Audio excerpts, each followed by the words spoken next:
All right, I hope people can see this oil filter. And I'll tell you the story. This is a neighbor's car.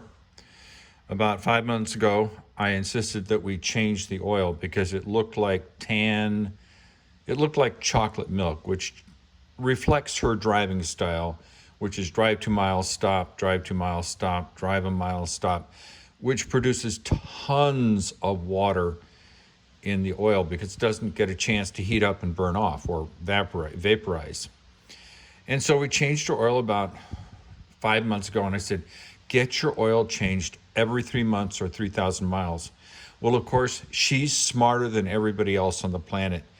So she didn't do it. She waited 5 months, continued to drive her usual style, which is 2 miles, stop, 2 miles, stop. Never checks her oil. In fact, I had to show her how to check her oil. But I got a call yesterday because her oil light was on. And what is interesting is this car never sees the freeway, but she went from Milwaukee to a place called Rhinelander, and I think it's like, I think she was 150, 200 miles round trip. And the weather was probably about 85 degrees, so it was a warm drive. She has got a very heavy foot. So this poor little car was experiencing high temps, high heat, sustained run. Actually good for a car, but her car was so full of carbon, and at the same time, I believe it was down a quart or two in oil, because when she got back to the neighborhood, we couldn't find any oil on the dipstick. Yes, you heard me right. No oil on the dipstick. The oil light was on. It wasn't any rod knock bearing. The car ran fine, but we put about three and a half quarts of oil into a car that holds 5 quarts of oil. I couldn't take care of it at that time. There was no obvious leak. So she came back today and I said, let's change the oil. And of course, with this lady, I love her to death. She's a wonderful human being. But the problem is she's the smartest person in the room. Even though she knows nothing about cars, she doesn't know how to change the oil. She doesn't even know how to use an oil dipstick. But she's the smartest person in the room. And her husband and I agree. She's the smartest person on the planet, even when she doesn't know anything about the subject at hand. But I guess that's a discussion for a whole different video. And I'm only going to get in trouble. So what you notice is this is a pleated filter. And hopefully it comes out in the video. Now this is carbon. See all this black grit? This is carbon. And if you know anything about combustion, see that's carbon. I'll see if I can get it down here. That's carbon. Now, a product of combustion of any fossil fuel, there's more carbon, is CO2, water, and obviously power. But at the same time, as you're burning this fuel, you get carbon. And that carbon collects in the oil, which is what makes oil black. Sort of makes sense. So when we drained the oil out of her car, it was like India ink. I mean, it was so black, it was beyond black. And then when we took the cartridge out, I was examining the folds, the pleats, and it's hard to appreciate, but this is full of carbon particles. God, I hope you can see that. This is chock full of carbon particles. So this is what we think happened. It's a car that's got about 150,000 miles. Like all cars, people don't change the oil every 3,000 miles or 3 months. And so on her trip up to Rhinelander, the car got hot. It took all the carbon particles, immersed them into the oil, and then the oil filter became overloaded with all the carbon particles, literally overloaded. So not only was she running low on oil, which drops the oil pressure, her oil filter was clogged up with carbon particles. And I mean, I could dig this out all day long. So the filter got plugged, and we assumed that the bypass kicked in. And you can see more and more carbon. Now, I think this is interesting because I'm trying to teach the skeptics who say, oh no, I barely drive my car at all. I don't need to change the oil. That's just a waste of money.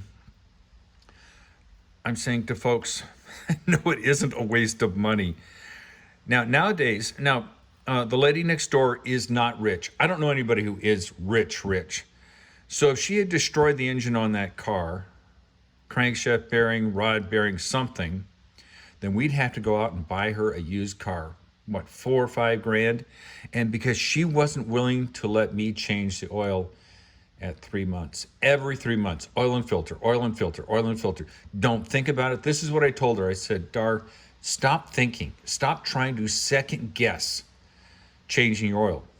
It just isn't worth it. One, you don't know anything about it, which I was very kind. I didn't actually say that. But the point is that you see all this carbon particles. Now, how would changing the oil every 3 months have stopped this? Well, it would have suspended all this carbon that's been collecting over the last decade. And it would have, every time the oil was drained, every 3 months, this carbon, which clogged this filter, would have been flushed out, removed from the car. Now, this carbon not only plugs up the filter element, it plugs up all of the oil galleries, all the passages which oil circulates in to lubricate and cool. So oil serves many functions. In this case, it's a gentle way of flushing crud, junk, slush out of the car engine. Now, a lot of people say, oh, I just get one of those cleaners. I dump it into the crankcase and it cleans all the carbon out. Well, in my opinion, that's a bad idea, because what you do is what happened here.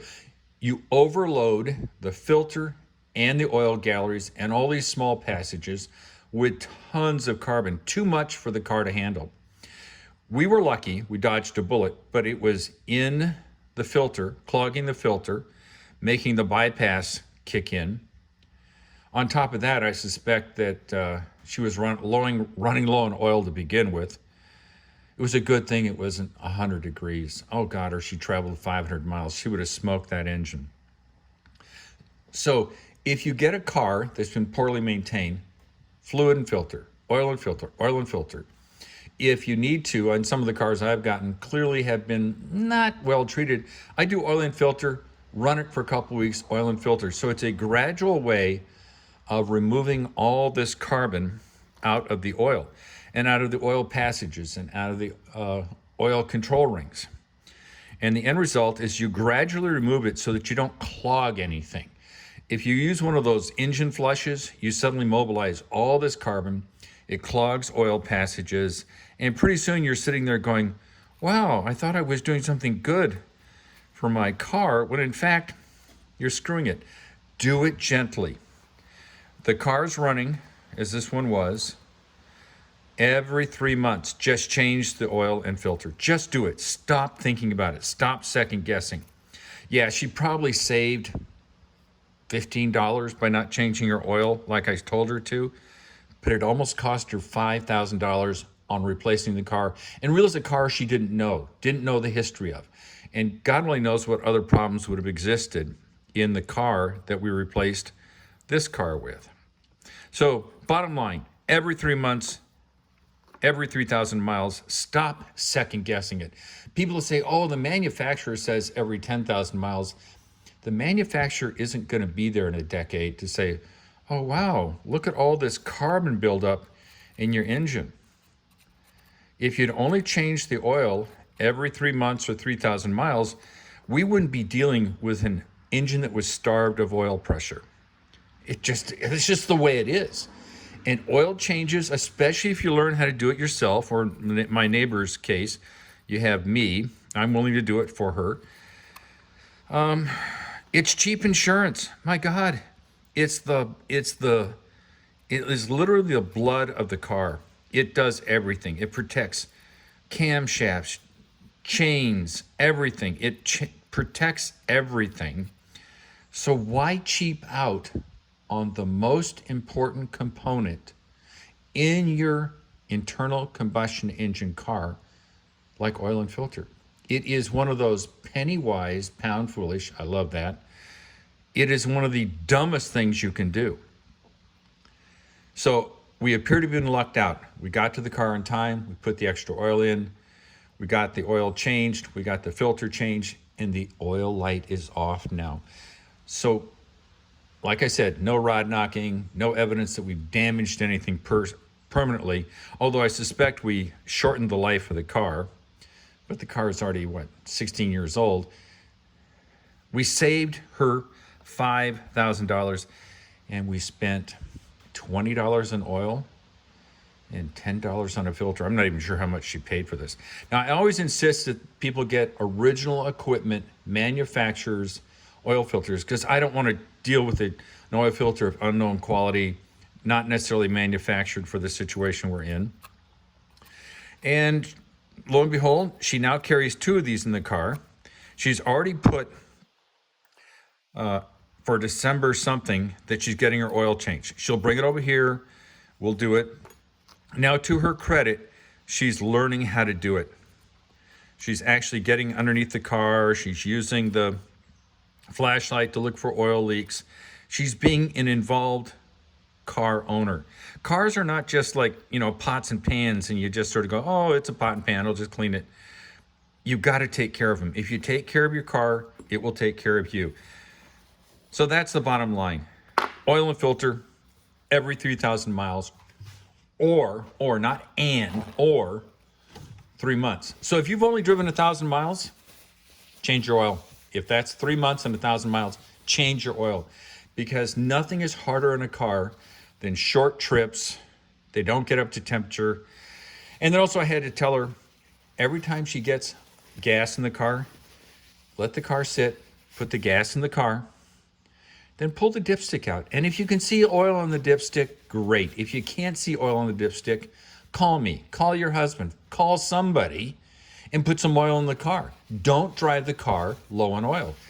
And a lot of people think that, oh, I have my oil pressure light on. Well, I'm only 2 miles from home. I'll just drive home and take care of it there.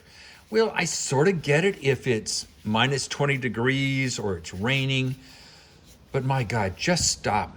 Call AAA. If you don't have a AAA membership, get a AAA membership. It's like $100 bucks a year. You get 4 service calls and have them take care of the problem. Do not destroy your car because you're too lazy to, 1, change the oil, or 2, when you know there's a problem, just say, well, I'm only a few miles from home, and destroy it on those few miles.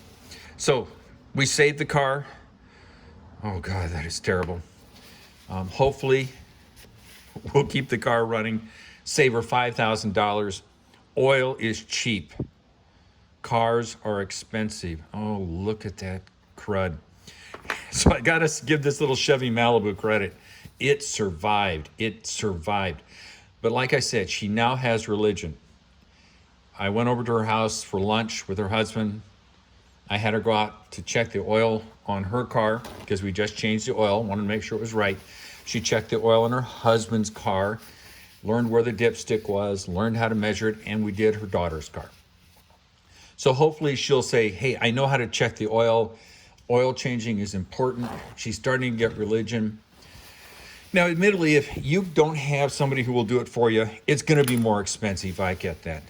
Don't go to the 5-minute oil change shops. That is lunacy. Yes, it's convenient, it's fast, but the people who change the oil, some of them, not all of them, are not mechanics. They don't know what they're doing.